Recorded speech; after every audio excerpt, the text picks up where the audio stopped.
Sega. Hello everyone, I'm NTom64. I'm the Flameclaw.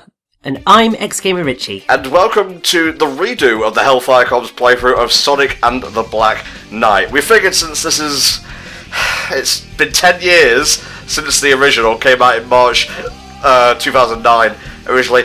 We figured it was about time to redo this one with a new coat of paint and some new commentary and the like. The original was done actually on commission for the Sonic show, and I recorded that with FCA. I was very positive about the game at the time. My thoughts have changed since then. So going forward, let's see if you can spot the differences between how I felt in the original playthrough and this one. But don't worry, I'm not going to be like a nitpicky asshole throughout, especially with these two breathing down my neck. I know, Flame, you particularly like this game, don't you? Yes, I do. I will say one of your biggest offences to me is in the past when you've said you prefer Secret Rings to this, which is like the complete opposite of where I stand. I like this game a lot. I think it has its problems, like, don't get me wrong, we will tear apart certain elements of it along the way. But I just have a lot of fun playing through this. I like the setting and the mood, and just it's a good time to me. Richy, what is it about Black Knight that you find appealing, per se? It's just sort of, it is just fun. Like, I really like the narrative. I really like sort of what it does with the characters, how it uses the Arthurian lore to kind of create its own story, and it's also just a really fun game to play. I mean, also the soundtrack's great. I mean, it pretty much looks great as well. I wouldn't necessarily say that all of the levels look phenomenal, but on the whole, it's such a step up from Secret Rings. Secret Rings bored the hell out of me and annoyed me. This I had so much fun with, so when you said, yeah, that Secret Rings was better, I was just like, nope, I'm disowning you, dishonor on you, dishonor on your family, dishonor on your hedgehog. Alright, well, Disney references aside, we got a little bit of Ifrit stuff here. It was the spell that fucking Eraser Jin spoke during the Ifrit fight in Secret Ring, so you got a little bit of connection there already. The Ill-Fated Storybook series, of which there are two, and this is the final one. Let that image of Sonic face planting into the ground at terminal velocity basically speak as to how Sega and Sonic Team treat the Sonic franchise. They never let anything build up speed. They never polish and iron out like quirks and whatnot. The most consistent I think they've ever been with the 3D franchise was Sonic Adventure 1 to Shadow the Hedgehog, and that got more buggy and, you know, less technically sound as time went on, but hell, at least they were consistent with the themes and gameplay and whatnot. This is, well, for starters, you're not automatically moving forward anymore, which is great. We'll get onto the gameplay in a little bit, but there's also a sword mechanic now, and I think when this was revealed, there was a lot of, "Here, Sonic, what is he doing this time? This is bad." And I was like, I was still in my honeymoon period for Sonic. I think I hadn't truly become, like, cynical or more of a realist as to, Sonic Team's flaws and whatnot. But I think that even this was starting to push the limits of what I would accept. The final product turned out to be not bad. It's not as bad as, like, I think people would have you believe, but I feel like Secret Rings was more appealing to me because, I'm not Arabic, and I didn't, grow up learning about the Arabian Nights and whatnot, so there's the whole appeal of learning about a different culture, whereas this, I don't actually feel they pushed the Arthurian stuff enough, and it just feels like maybe a side plot to just the main thing of evil bad guy must be beaten at times. I suppose I get where you're coming from with that, but I would say that because Arthurian lore is so well known, to me it made sense to sort of have it be a Sonic story in the world of King Arthur and the Knights of the Round Table. So it sort of was something a bit different. It was going in a new direction because we all know the story of King Arthur, and doing something different just made sense, and I just really liked it. I just want to clear this up. No, he did not have a floating horse in Legend, nor did he look like he fucking came out of Kamen Rider. No, also, Sir Percival was definitely not a female cat. No, nor was he female in the slightest. Like I said, I do love the Knights of the Round Table in this game, and I do like the Arthurian lore. It's just like, you grow up with learning about something, and, like, if it's not if it doesn't have a new wrinkle, it just kind of becomes a little bit trite and played out. I don't know, maybe I'm being cynical about this. Flame, how would you say you enjoyed the take they went with for this storybook game? Well, for me, what I take away from this, what I like about the Arthurian influence, is more so the setting than the actual narrative. Because, like, in that sense, it has all the world, like, you know, it looks like good old England. There's plenty of dark sections, there's plenty of rainy bits, you know. Like, that to me is what I like about this. I've never really been too fussed about, like, them trying to directly adapt the story, whether that be in Secret Rings or whether that be in this. To me, I just like seeing a Sonic story take place in this kind of setting. Yeah. Like with this, the maze on Sen's all there, it just works fine for me. I mean, like, growing up, I think, like, all of us watched cartoons where they adapted, like, old tales and whatnot. I know, like, there was, like, Hanna-Barbera stuff with the 1001 Arabian Nights, and I'm pretty sure there's stuff out there where they enacted, like, the story of King Arthur with Excalibur and so on and so forth. I don't know. I guess I'll just have to dive on into this and see if my mind has changed by the end of it. I will say one big improvement over Secret Rings already. The non-like FMV cutscenes and so on. Yes. Much more colourful and dynamic as opposed to the the parchment style stuff from Secret Rings. It's still not as, you know, active as I would like, but now it's like the lovely Bayo tapestry sort of stuff, almost, and it looks very nice. The apples do nothing, by the way, ignore the apples. Yeah, that... No, they are just there to teach you to go left and right. That is essentially it for the apples. So yeah, you swing the Wii remote and you do the thing, and bada bing, bada boom. Like I said, you are not automatically moving forward, so that's already one plus. But at the same time, it begs the question, if you're not automatically moving forward, why are you on a rail to begin with? Like, there's already clearly borders in place. I feel like the game would have benefited from not being on rails at all, you know, not being stuck to a track, because it does come off as a bit clunky still. Well, it is still a linear kind of level design they're going for, so it works to me. I can kind of see where you're coming from with that, but like over time you'll notice it does become more focused on the sword play than traditional platforming, so it doesn't really need to let you off the lead as much as like a typical Sonic game would. I'll get to the sword play, but Richy, what's your take? Yeah, I think I agree with Flame on this one. Like, even though the swordplay itself it's not amazing, it is serviceable, and the fact that that is part of it, I think it does make sense to have it on more of a just pure linear track, because it means then, yeah, you've got the mixture of doing the platforming bits and the swordplay bits and melding them together. I think if you started throwing in too many platforming bits, because of the fact that the swordplay is such a big part of this, more so than the platforming, I think that you would have ended up with quite a difficult sort of setup, because Sonic's moveset doesn't quite allow for the level of gameplay that you would have had in like a more standard Sonic game, shall we say.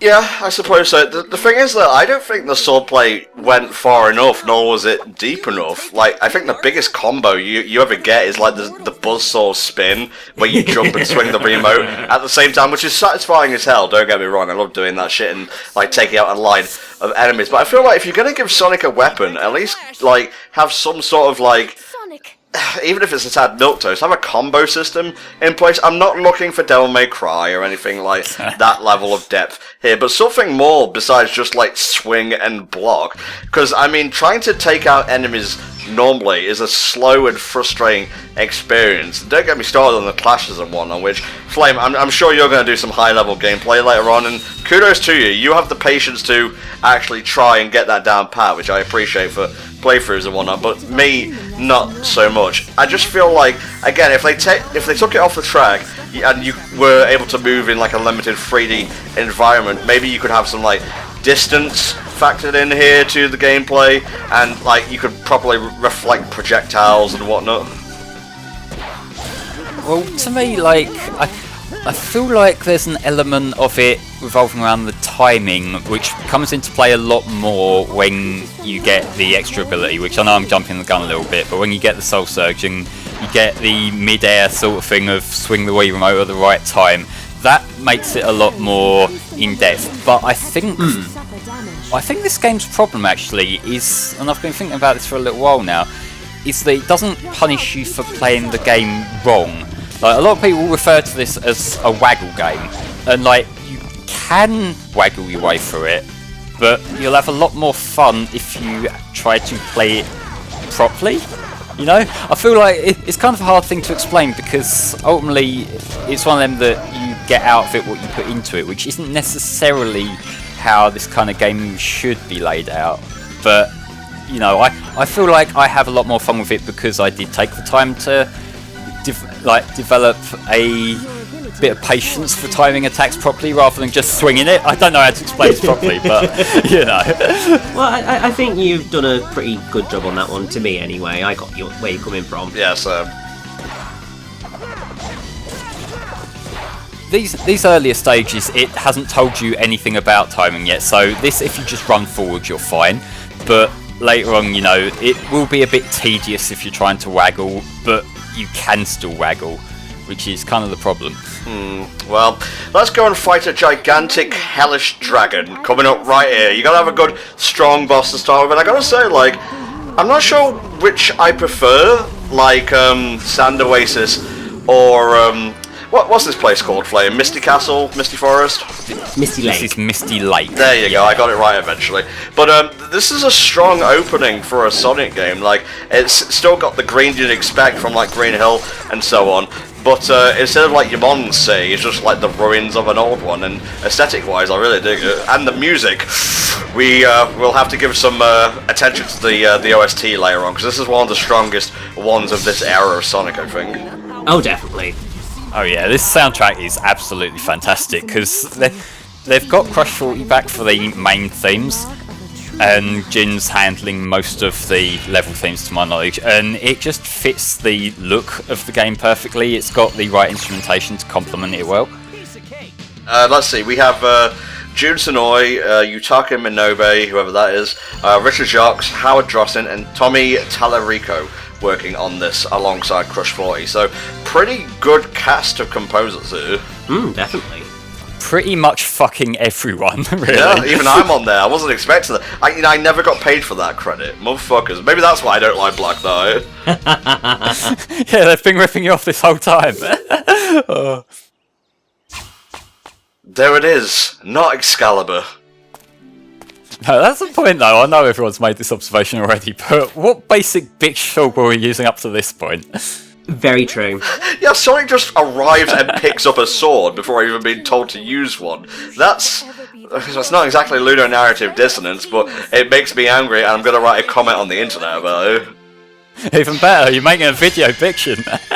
I think that's what we actually refer to as a plot hole rather than a ludonarrative dissonance. It's definitely a plot hole, obviously not having a sword when he turns up, and then he has a sword, and then he gets a actual sword.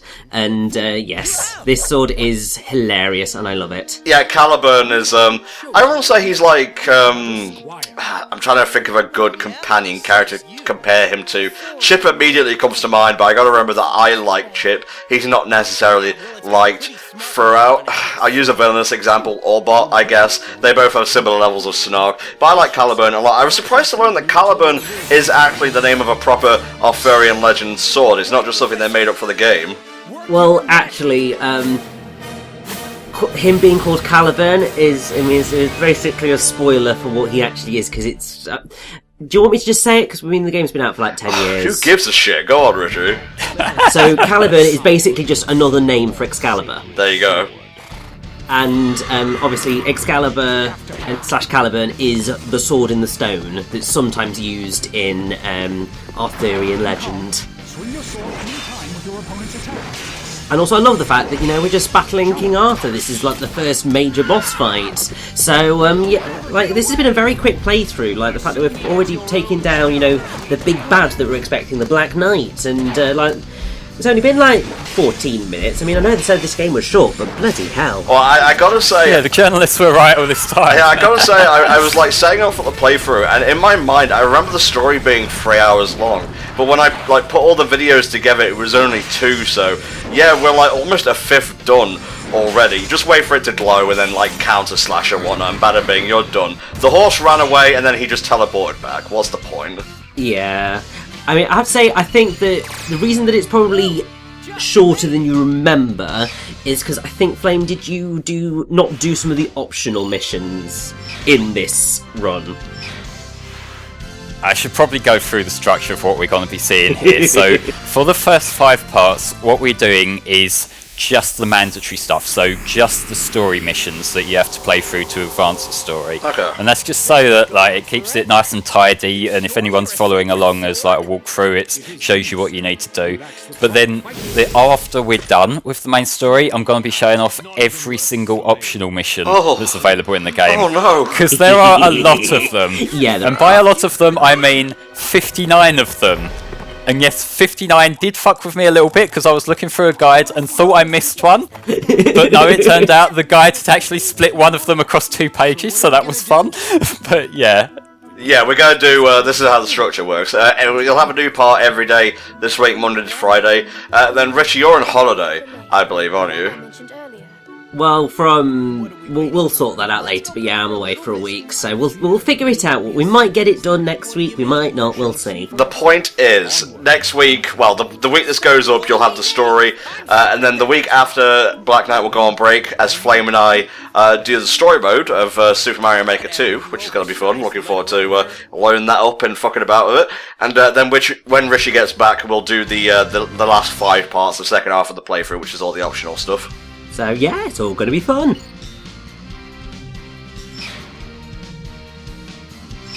Now, I love how vague some of these mission titles are, like Wield the Sacred Sword. That sounds really cool, and then you realise that it's just a Break the Targets mission. Like, yay, cool. I want Break the Targets to come back to Smash Bros. I know.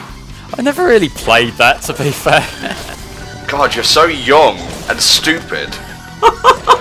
That's just mean.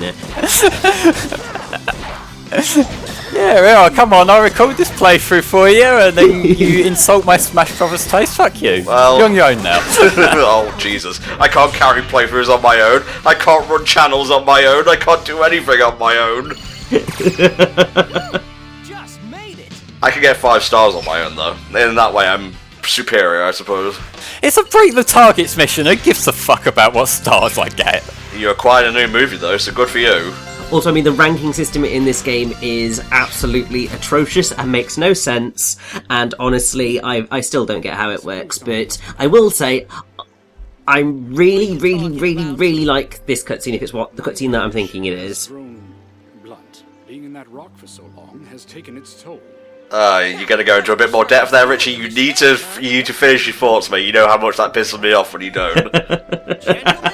Well, it's just because I'm pretty sure this is the cutscene with where Melina's theme first plays. Ah, yes. And it's just a really beautiful, really quite intriguing moment. Yeah, it's this bit that it's just a fascinating character moment, and I really like it.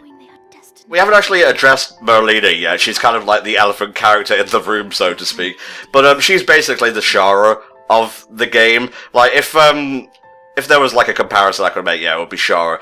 But maybe that's a very important moment, by the way, the flower wilting. Keep that in mind, because there is a twist coming, and I don't know if I saw it coming at the time. I honestly can't remember what my initial impressions were. Yeah, same, like she's just playing that role and they'll just sort of flip it on its head, but it is what it is, you know? Yeah, it sure is, Flame, it sure is. Alright guys, we'll see you next time for the thrilling continuation of Sonic and the Black Knight. See you then.